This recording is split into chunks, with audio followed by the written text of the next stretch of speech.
Hi, I'm Jake. I've been drawing Pokemon since I was 7 years old. Today's video is a bit different because it's not actually about Pokemon, but it's creature design adjacent, so hopefully you enjoy it. As some of you know, I'm a massive TCG nerd, and if you're in my Discord server, you'll see that I'm always posting about my latest pickups. When I was younger, I used to collect and play Yu-Gi-Oh! So I've always had TCG in the back of my mind. And today's video I'm going to share with you my own homemade TCG. I know it's a bit different to what I usually post, but hopefully you like it and hopefully it attracts some new viewers to the channel who are invested in creature design, which essentially this project boils down to. So thanks so much for clicking on this video, hopefully you like it, make sure to give me a like, a comment and a subscribe. And let's get into it. I think the best way to do it is to just have the screen recording of the card going in the background whilst I talk over it a bit about the design process, some of the monsters and a bit more about the TCG, maybe even the rules or the mechanics of the game. And nothing was ever set in stone, it was all just a hypothetical game that I made up in my head. When I was younger, I used to make trading cards all the time. I'd even draw on paper and then stick them onto real Yu-Gi-Oh! Or Pokemon cards, just so I could use them a bit more. But I've been trying to find them in my mum and dad's attic, but I haven't been able to find any to put on the screen, unfortunately. The set of cards that you can see on the screen is about a year old. I made them around the time that my son was born or just after. At the time, it was just a creative outlet, but I thought as he grew up and started to draw himself, maybe I'd be able to turn some of his scribbles or maybe even his own monsters into a trading card game. And that's why I started practicing so early. This idea is heavily inspired by Thomas Romaine. If you've not heard of him, definitely go and check him out on YouTube. He doesn't really post much anymore, but he's a French artist living in Japan who transforms his kids' drawings into these incredible artworks. I've read both of his books and I've watched all of his YouTubes. One of my other biggest inspirations for making a homemade trading card game was the Chaos Galaxy. I love his videos, I love his posts. So if you're into trading cards or monster design and you've never heard of Zach at the Chaos Galaxy, definitely go and check him out. I mean, if you're into homemade trading cards, you've 100% heard of him. He's like the biggest in the game. So aside from this being a bit of a creative outlet whilst I was on paternity leave, I also wanted to use it as an exercise to develop my art style, because before this, I felt like I didn't have a signature style. And you might be able to tell that this is what developed the style for my fake one. That sketchy Procreate brush with the heavy outline and the white silhouette is what eventually became my signature style. The only real development since then was that instead of using black for the internal lines, I would use a darker shade of whatever colour it was. So for example, for Snapsberry, instead of using black on the inside, I'd use a dark purple for its heads and a dark green for the vines. So yeah, sorry I've been rambling there. I haven't even spoke about the creature design at all. We've just seen Spitfire and now Snapsberry. These two creatures are creatures that I've incorporated into nearly all of my projects throughout the years, especially Snapsberry. They started off as Fakemon, they've been used in various creature capture or creature battling ideas, but I thought that they would work well as almost like starters for this TCG. In fact, that's what all of these designs are. They're all going to be individual 3-stage evolution lines for all of the different types that I decided to include in this game. I think in the end I decided not to call them types actually. I went with affinities, so more like they were aligned to an element rather than made of the element. I don't really know.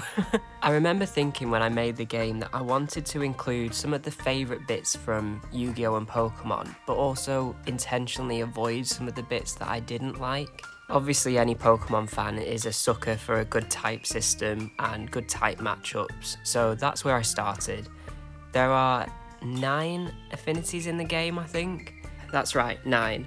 So I made it so that there was a circle of 5 elements, or affinities or types, whatever you want to call them, that were all effective against the next and weak to the previous. Then a separate triangle of elements that weren't really classical, if we say it like that would just interact with the 3 of them. So the elements that we have are Infernal, which is obviously representing fire, which is strong against Verdant, which is kind of like any plant-based creature or any creature that lives as part of nature. So we've got elves, fairies, flowers, trees, mushrooms, that sort of vibe.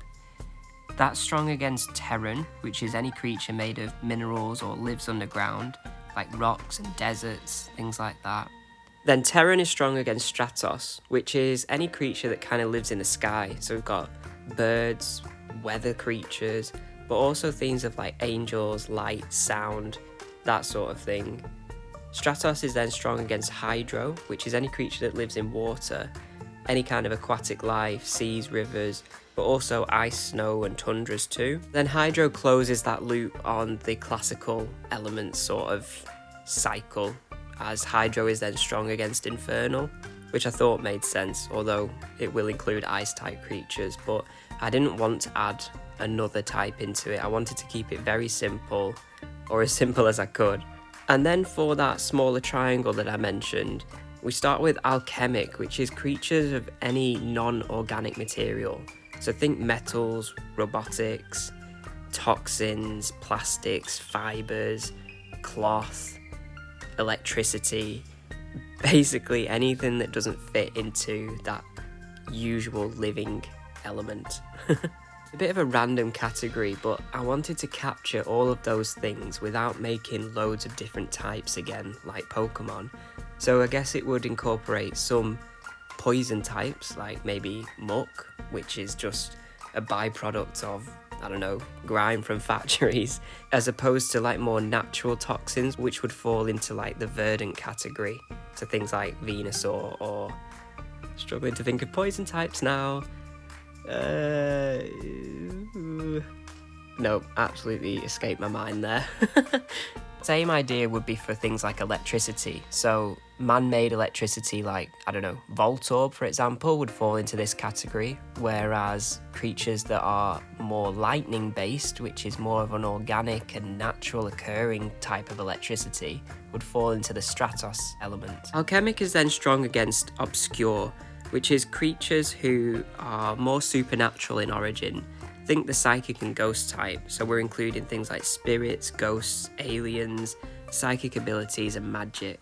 Obscure is then strong against Primal, which is creatures with no elemental abilities and rely solely on their strength, senses, skills and knowledge. Think if the normal and fighting type had a baby in Pokemon. So, as if that wasn't complicated enough, I decided to add a secondary layer to this.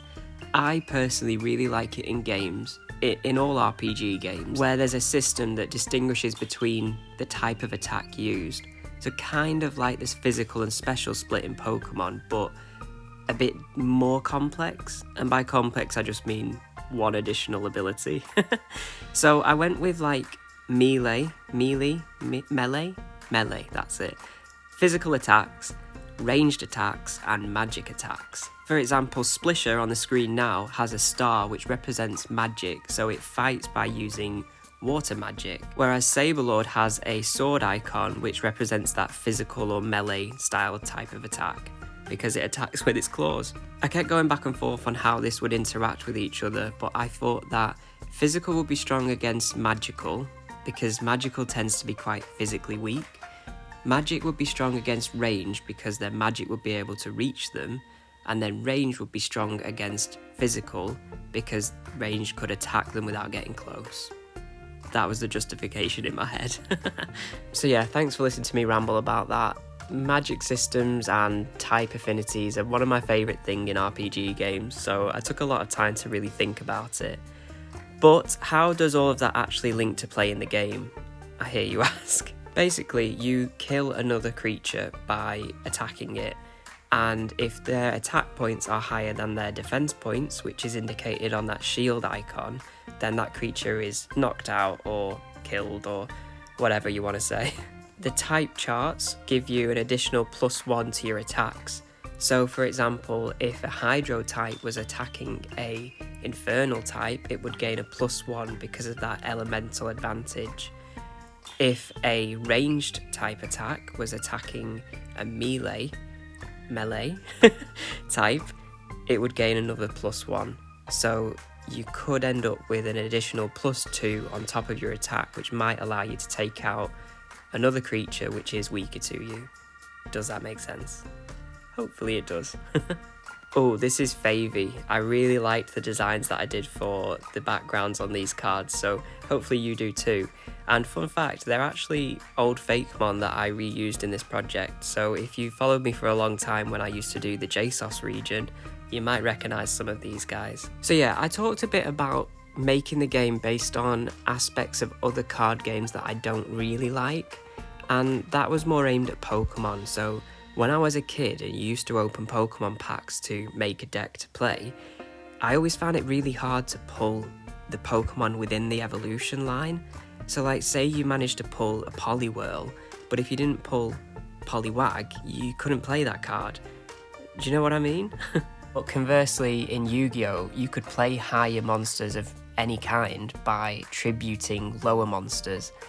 Although the tribute mechanic obviously got overridden eventually and outclassed, that was the basis of how I wanted the card game to work. I wanted to keep it very simple and reminiscent of childhood card games.